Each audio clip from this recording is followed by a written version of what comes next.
আসসালামু আলাইকুম, welcome back to my channel. কেমন আছেন সবাই? আশা করি ভালো আছেন। আলহামদুলিল্লাহ, আমিও ভালো আছি, যদিও একটু ঠান্ডা লেগেছে।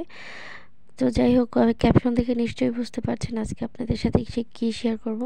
তো চলুন মূল উপকরণে চলে যাই। প্রথমে আমি পরিমাণ মতো তেল দিয়ে দিচ্ছি।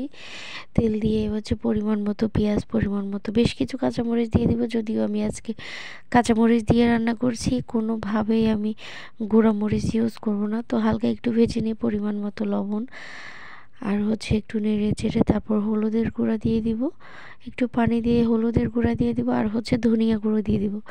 ধনিয়া গুঁড়ো দিয়ে তারপর হচ্ছে আমি ভালো করে কষিয়ে নিব। ভালো করে কষিয়ে নিয়ে তারপর হচ্ছে লাউ দিয়ে আরও ভালো করে কষিয়ে নেব। আর আমার চ্যানেলের ভিডিও ভালো লেগে থাকলে অবশ্যই লাইক, কমেন্ট, সাবস্ক্রাইব করবেন। যারা অলরেডি করে ফেলেছেন তাদের সবাইকে অসংখ্য ধন্যবাদ। যারা এখনও করেননি প্লিজ আমার চ্যানেলটিকে সাবস্ক্রাইব করে দেবেন, পাশের বেল আইকনটি বাজিয়ে দেবেন। তো সবাইকে পুরোপুরি অসংখ্য ধন্যবাদ পুরোপুরি ভিডিওটি দেখার জন্য। আর হচ্ছে এই তো লাউগুলো আমি সব দিয়ে দিয়েছি, দিয়ে সব দিয়ে নিয়ে আরও একটু বাকি আছে। তো একটু একটু সেদ্ধ হোক, ঢাকা দিয়ে দিয়ে রান্না করলে একটু হচ্ছে নরম হয়ে যাবে। তারপরে যেগুলো আছে সেগুলো দিয়ে দিব। তো আমার চ্যানেলে কোনো ভিডিও ভালো লেগে থাকলে অবশ্যই লাইক, কমেন্ট, সাবস্ক্রাইব করবেন, শেয়ার করে দেবেন। আর হচ্ছে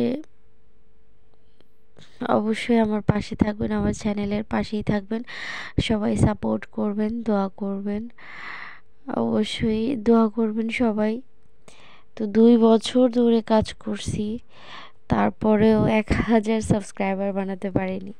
তো যাই হোক, যদিও আমি কারো কাছে যাই না সাবস্ক্রাইব করানোর জন্য, একা একাই হয়েছে। তো আমার কেন জানি লজ্জা করে কারো কাছে বলতে যে সাবস্ক্রাইব করেন। তো যাই হোক, সবাই দোয়া করবেন, পাশেই থাকবেন। আর হচ্ছে পুরো ভিডিওটি দেখবেন না টেনে। এই তো কষানো হয়ে গিয়েছে, যে একটু করে পানি দিয়ে দিয়েছি। একটু করে পানি দিয়ে তারপর হচ্ছে যে চিংড়ি মাছের হোড়াটা আছে সেটা আমি দিয়ে দেবো। চিংড়ি মাছের হোড়া অনেকেই চিনবেন না বললে, যে চিংড়ি মাছের শুটকিটা আছে ওটাকে আমি শুকনো খোলার মধ্যে ভেজে সটে করে নিয়েছি। তারপর হচ্ছে শিলপাটায় বেটে নিয়েছি, গুঁড়ো করে নিয়েছি। তারপরে এটাকে এখন দিয়ে দিলাম। দিয়ে তারপর এখন আমি যতক্ষণ না পর্যন্ত ঠিক হয়ে যাচ্ছে, ঠিক ততক্ষণ পর্যন্ত এখন রান্না করে নিব। আর কোনো কাজ নেই।